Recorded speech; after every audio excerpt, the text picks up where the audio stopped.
कर्नाटक विधानसभा चुनाव में राहुल गांधी ने जाति आधारित जनगणना का मुद्दा उठा दिया है। इसके बाद से सियासत से केंद्र में रहने वाले लिंगायत वोक्का लीगा के साथ पिछली जातियों की भी चर्चा तेज हो गई है। कर्नाटक की चुनावी रैली में राहुल ने प्रधानमंत्री नरेंद्र मोदी को 2011 की जाति आधारित जनगणना के आंकड़े सार्वजनिक करने की भी चुनौती दी। राहुल ने कर्नाटक में जातीय जनगणना पर क्या क्या कहा? राहुल गांधी के बयान का कर्नाटक के चुनाव में कितना असर पड़ेगा? कर्नाटक की राजनीति में पिछड़ी जातियों का कितना असर है? आइए जानते हैं। राहुल गांधी ने रविवार को कर्नाटक में पहली चुनावी रैली की। राहुल ने इस दौरान कहा कि यूपीए ने 2011 में जाति आधारित जनगणना की। इसमें सभी जातियों के आंकड़े हैं। प्रधानमंत्री जी, आप ओबीसी की बात करते हैं, उस डेटा को सार्वजनिक करें। देश को बताएं कि देश में कितने ओबीसी, दलित और आदिवासी हैं। राहुल ने आगे कहा कि अगर सभी को देश के विकास का हिस्सा बनना है तो प्रत्येक समुदाय की आबादी का पता लगाना जरूरी है।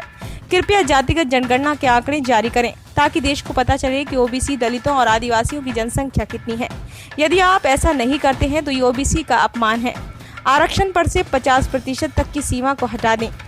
कांग्रेस नेता ने ये भी बताया कि सचिव भारत सरकार की रीढ़ होते हैं, लेकिन केंद्र सरकार में दलित, आदिवासी और ओबीसी समुदायों से संबंध रखने वाले केवल 7% सचिव हैं। राजनीतिक विश्लेषकों का मानना है कि देश में पिछड़े वर्ग यानी ओबीसी की आबादी करीब 50% से ज्यादा है। 2014 के बाद से ओबीसी वर्ग का ज्यादा वोट भाजपा को ही मिला है। विपक्ष में जितने दल हैं उनमें शामिल ज्यादातर नेता भी ओबीसी वर्ग के ही हैं। ऐसे में सभी पार्टियों का फोकस इन वोटर्स पर है। राहुल गांधी को भाजपा ने मोदी सरनेम विवाद में ओबीसी विरोधी बताया। इसी का खूब प्रचार किया गया। ऐसे में राहुल गांधी ने बड़े ही साफ तरीके से खुद का बचाव करते हुए भाजपा पर ही अटैक करना शुरू कर दिया है।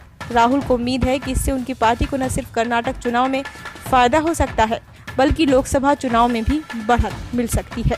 ब्यूरो रिपोर्ट, नई दिल्ली।